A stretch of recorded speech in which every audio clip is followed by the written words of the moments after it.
The Exorcist 3, 1990, and directed by William Peter Blatty. This I consider to be the true successor, the true sequel to the 1973 classic The Exorcist. Is it any good? Well, I think it is rather good, but perhaps just as importantly, I consider this to be another excellent 4K disc release.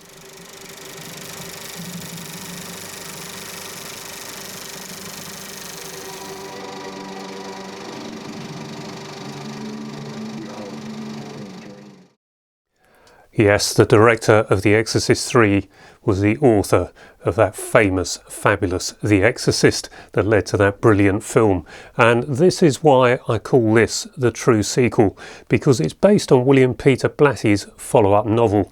Came out of an idea that he and William Friedkin had for a sequel film, but the studio wasn't interested. So Blatty went off and wrote it as a novel, and that is called Legion. I never read that book, but I can remember many of my school friends at the time were reading it and telling me how good it was. But for some reason, I never got round to it myself. But that is why I consider this to be a true, genuine sequel, and perhaps not The Exorcist 2, The Heretic, which I can only ever remember seeing once, and that was at the cinema. It might have been 1981, but around that time, a double bill with The Exorcist. And I did enjoy it at the time, but it was a disappointment after The Exorcist. George C. Scott takes over Lee J. Cobb's role from the 1973 film as Detective William Kinderman. Lee J. Cobb had died in the intervening years, and George C. Scott fitted into it extremely well. He's always excellent, and it's no different in this. I think just about the whole cast stands out in this film, and so much of it apparently was done in one take. His investigation as Kinderman of the serial killer known as the Gemini Killer, along with the events portrayed in The Exorcist, up to the death of Jason Miller's character Father Karras, are all intertwined in this story, and it all comes together to make for a particularly gripping and tense film.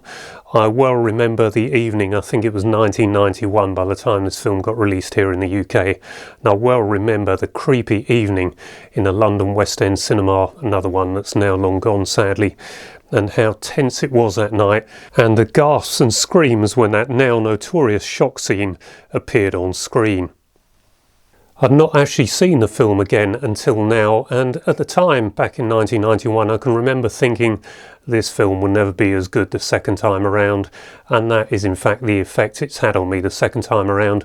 I still enjoy it, but by the time of the ending, it's so obvious to me now. There's a sort of bit of an exorcism scene added in order to get the title, I believe, Exorcist 3 rather than Legion. And that left me a bit cold. It just didn't work, and I felt it was all a bit too much of an obvious add-on. But apart from that, I still think this is a very tense film. It's just a shame that once you've seen it once, you know what's coming, because I've never forgotten what was coming, which is an indication this one is a pretty powerful movie. It had an estimated budget of $26 million and a worldwide gross of just $39 million, according to IMDb. It has a running time of 1 hour and 50 minutes, an aspect ratio of 1.85 to 1 approximately, and there are two sound options. The default is the original Dolby Stereo, but via the menu there is the option for DTS 5.1 HD. This is a very nice pack, and within the pack is this booklet, and towards the back of the booklet there's a page detailing how this 4K disc was done. It's not clear if this was transferred originally from the negative or the positive or what. It just says the original elements were supplied by Park Circus. They are actually distributors over here that cinemas deal with and other things, but I won't go into that. But they've supplied the elements which Shout Factory have then paid for or arranged the cine to video transfer of. So quite a few people involved in this. Arrow have done further work on it, and I think they've all done exceptional work, judging by this end product. It's obviously a very successful shoot back in 1990 and fine-grain negative stock. However, possibly not as sharp as some 35mm shoots over the period, but still very successful and looks beautiful on screen in here. This cost me £22 from FOP in London, Disc 2 is a Blu-ray with a so-called director's cut. I took a look at the start and it was immediately different. The opening on that is in black and white and I thought, I don't remember this. I didn't like the look of it, so didn't dip into it very much at all, but I have had a more extensive look today, and seeing the caption at the start and the notification that some elements of it are taken from VHS, I saw one of those and I don't really know why they bothered, but if you're a lover of the film then maybe you will like to see it. It comes with Dolby Stereo only. That sound is very good, but on the image the colours are wrong and it lacks realism, so I wouldn't recommend this one, but see what you think. Is this 1990 film as good as the 1973? No, but I think it's a good sequel. And when you look at this pack, £22, and you think some modern releases £25, you only get the, well, what's called an Amaray case, but Amaray aren't actually making the cases anymore.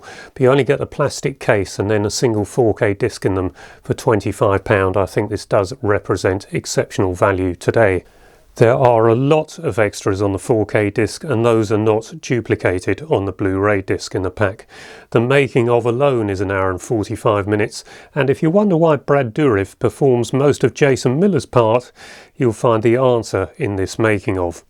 When I watched it, I actually ran the original Dolby Stereo sound, but interestingly, and I've already mentioned, there are two options on the sound, the 5.1 DTS and the original Dolby Stereo, but if you go into the original sound, you'll actually find there are two options for that. So whichever soundtrack you listen to, you'll find they're all very good. If you haven't seen The Exorcist 3 up to now, I think now is the time, because well, with this release you're watching it just like you would have done in the West End of London on a master print. However, don't have the imagery up too bright. In other words, check that HDR is slightly more muted than you might usually look at it with, because otherwise you'll find that this might look a little more grainy than you would have seen it in a cinema back in 1990, 1991. I would recommend it, but you've got to be aware it's not going to be as good as the 1973 The Exorcist, and you might find some bits of it, that exorcism scene towards the end, a little too silly, perhaps. Others won't. They'll think that's what makes the film, but for me that spoiled it a little. But when you do watch this, make sure you got the room blacked out as much as possible to add to that creepy feeling, and the sound up quite loud, and I think then you'll get some of the jumps and some of the scares, and you might generate that effect that I enjoyed in 1991, because I don't think this film is ever as good a second time around, because some sequences are just too memorable. Right, I thought I'd show you a couple of latest purchases. There's one that people were asking me to review some time ago, Furiosa, a Mad Max saga. This one is the prequel to Mad Max Fury Road, and as far as I'm concerned, this is one of the best digital videos I've ever seen on a 4K disc, one of the best quality. But of course, it's believed to have been a 2K upscale, so that just shows what an irrelevance that is really, because HD and 2K are just so good anyway that can you tell the difference between 2K and 4K?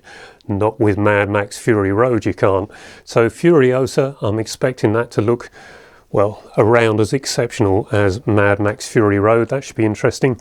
Saw the trailer to this at the BFI IMAX and it stood up to 85 feet wide, that was for sure. And another one which people were expecting me to review as soon as it was out is The Terminator.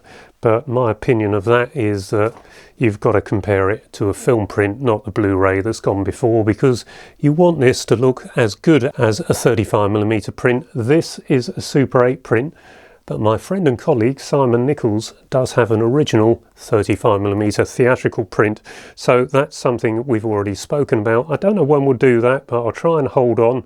I might do 2 videos on that, because the Super 8 of the Terminator is something special in itself, as indeed it is with Aliens. And until doing the 35mm review of this alongside the 4K, I never appreciated how good the Super 8 of Aliens is, but a very good representation of the 35mm. So as a result of now understanding my Super 8 print a whole lot better, I thought maybe I'd do another video on aliens to show you some of my collection, those bits and pieces around the house that I can find or remember that I've got, similar to what I did with Alien. I think I showed a lot of them in that Alien review, which is coming up to 4 years ago now, but I thought that might make an interesting little addition to that Aliens 35mm video Simon and I did about a month ago. Right. I hope you enjoyed this video. If you did, please give it a like and perhaps consider subscribing so I'm encouraged to carry on creating content like this. Until the next video, bye bye for now.